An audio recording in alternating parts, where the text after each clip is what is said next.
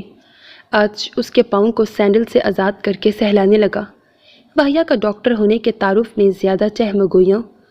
زیادہ چہمگوئیوں کو جگہ نہ دی۔ ایزی واہیا، ابھی ٹھیک ہو جائے گا۔ وہ بچوں کی طرح بلکتی واہیا کے پاؤں کو ٹٹول رہا تھا، کہیں موچ تو نہیں آ گئی؟ بہت درد ہو رہی ہے۔ ارچ کے لبوں کو مسکراہٹ نے گھیر لیا۔ پہلی ملاقات اپنے پورے جوبن کے ساتھ یادوں میں در آئی۔ اس کا مطلب ہے درد کم ہے تبھی ہو رہی ہے۔ ارچ نے اس کا دھیان بٹانے کے لیے کہا۔ واہیا کو باوجود دل کی شدید خواہش کے وہ اٹھا نہ سکا۔ چند کزنز نے اسے بستر پر لا کر بٹھایا۔ امی، موچ نہیں ہے، بس ذرا سوجن ہے، ٹھیک ہو جائے گی۔ وہ تو صوبیہ بیگم اور واہیا کو تسلی دیتے ہوئے بولا اور پاؤں پر دوا لگا کر پٹی باندھنے لگا۔ واہیا تکلیف سے ایسے بے حال تھی کہ اپنے حلیے کی طرف توجہ نہ دے سکی۔ ڈھانپے ہوئے بازو برہنہ تھے، چٹیا سے بال نکل کر چہرے پر ڈھلک آئے تھے۔ ساڑھی کا پلو کچھ اس کے اوپر اور زیادہ تر بیڈ سے نیچے لٹک رہا تھا۔ ارچ کی نگاہیں اس کے سراپے میں الجھی تھیں تو ہاتھوں کی نرماہٹ پاؤں کو سہلا رہی تھی۔ کون جانتا تھا درد میں گرفتار کون تھا؟ حسن اتفاق کا ادنا سا عمل ہوا اور صوبیہ بیگم قدسیہ بیگم کے پکارنے پر باہر چلی گئی۔ ارچ کی نگاہوں کی بے باکی کو گویا راہ مل گئی۔ واہیا کے لیے پاؤں کی تکلیف برداشت کرنا تو آسان ہو گیا تھا، مگر اس افتاد سے کیسے نپٹے وہ نہیں جانتی تھی۔ آتش، تمہیں میری نظر لگ گئی ہے۔ خود کو سمیٹتی واہیا اس کی بات سے دل ہی دل میں متفق تھی، مگر زبان سے کہنا مناسب نہ تھا۔ آپ نے کیا ایسے نظروں سے دیکھا تھا؟ میں نے کہاں دیکھا تھا؟ وہ تو خود ہی رہ کر تمہارے چہرے کا طواف کرنے لگتی ہیں۔ تمہاری طرح یہ بھی میری نہیں سنتی۔ واہیا نے اسے برہمی سے دیکھا، قریب تھا کہ شکوا کر گزرتی کہ ارچ کے سوال نے اسے متوجہ کر لیا۔ آتش، تم ہنستی ہوئی پتہ ہے کیا لگتی ہو؟ ارچ کے سوال پر وہ بھویں اچکا کر ادا سے سوال گزار ہوئی۔ کیا لگتی ہوں؟ بند کلی کا پھول بننے کے بعد ٹہنی پر جھوم جھوم کے خوش ہونے کا اظہار کبھی دیکھا ہے؟ واہیا کے نفی میں سر ہلانے پر ارچ زیر لب مسکرایا۔ اس کی مسکراہٹ واہیا کو وہ بات سمجھا گئی جو اس کے لفظوں نے ادھوری چھوڑ دی تھی۔ وہ غیر ارادتاً چہرہ ہاتھوں میں چھپا گئی۔ آتش، چاند کو بادلوں کی اوٹ میں چھپتے دیکھا ہے؟ ارچ کے اگلے سوال نے اسے اپنی حرکت پر شرم سے گلال کر دیا۔ ارچ، یہ سب آپ کی نظر ہے ورنہ؟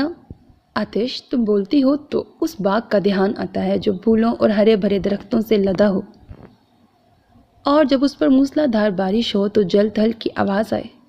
ارچ تو آج کسی اور ہی جہان میں پہنچا ہوا تھا۔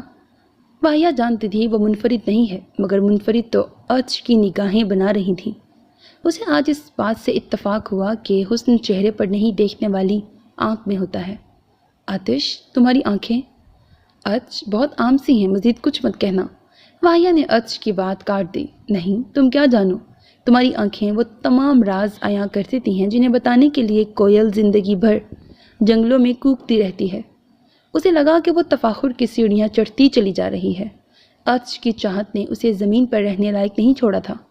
وہ ارچ کی طرح لفظوں کی جادوگر نہیں تھی، مگر جانتی تھی کہ ارچ کا وجود اس کے لیے کیا تھا۔ اس نے اپنے دونوں ہاتھوں کو دعا کے انداز میں جوڑ لیا۔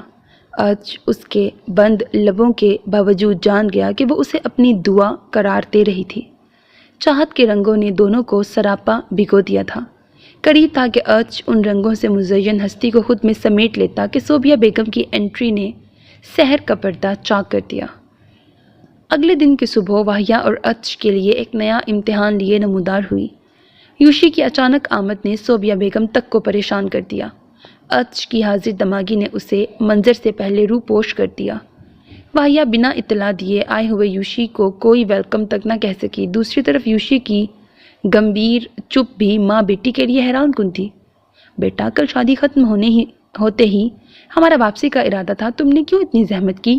آنے جانے کی خواری اور اخراجات کا ضیاع کرنے کی کیا ضرورت تھی؟